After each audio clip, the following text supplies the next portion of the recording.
बरसाने की लाली से सच्चा रिश्ता। जब मन विचलित हो राधा रानी का ध्यान करो, राधा रानी अवश्य आती है। दिल से पुकारो, राधा रानी अवश्य सुनती है।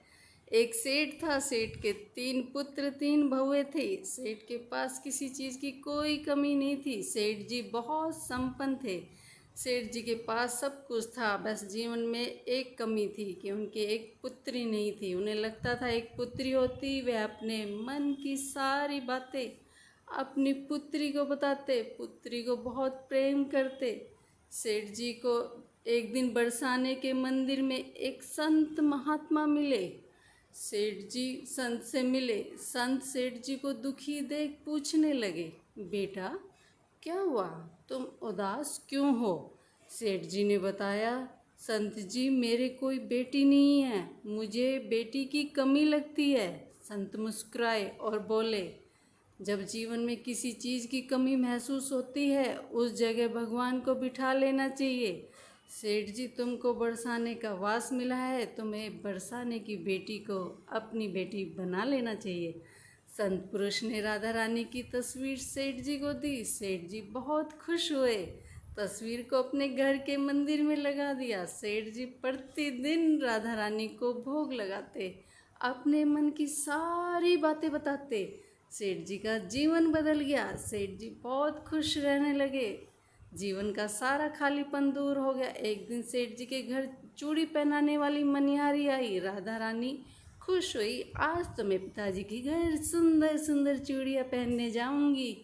राधा रानी प्रतीक्षा करने लगी, पहले भाभी चूड़ी पहन के अंदर चली जाए, फिर मैं मनिहारिन के हाथों से सुंदर चमकीली चूड़ियाँ पहनूंगी। राधा रानी वृक्ष के पीछे से आई और मनिहारी के हाथों से सुंदर चमकीली गहरे रंग की चूड़ियाँ पहनी। चूड़ी बेचने वाली सेठ जी की पैसे लेने गए। मनिहारी ने सेठ जी से 4 जनों के पैसे मांगे। सेठ जी ने कहा, मेरे घर पर 3 बहुएं हैं, तुम ज़्यादा मोल लगा रही हो। मनिहारी ने कहा, सेठ जी मैंने 4 जनों को चूड़ी पहनाई है। सेठ जी ने कहा, मेरे घर में 3 बहुएं हैं और 3 बहू के पैसे दिए। मनिहारिन चुपचाप चली गई। सेठ जी अपने घर गए और रात को सो गए। सेठ जी को रात को सपने में राधा रानी आई। राधा रानी बोली, पिताजी आपने मुझे अपनी बेटी तो बनाया है पर बेटी की चूड़ियों का मोल नहीं चुकाया।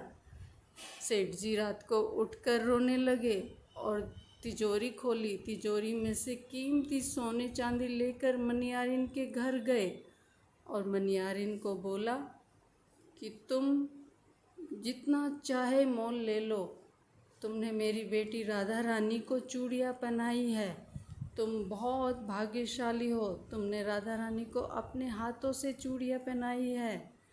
और ये कह के रोने लगे। मनिहारिन भी रोने लगी, सेठ जी मैं आपसे कैसे चूड़ियों की कीमत ले सकती हूँ, राधा रानी तो बरसाने की बेटी है, वो तो सबकी बेटी है। सेठ जी सारा धन छोड़ के वहीं चले गए और राधा रानी बरसाने के मंदिर में रहने लगे, वहीं राधा रानी की सेवा करने लगे, सारा जीवन वहीं बिताया।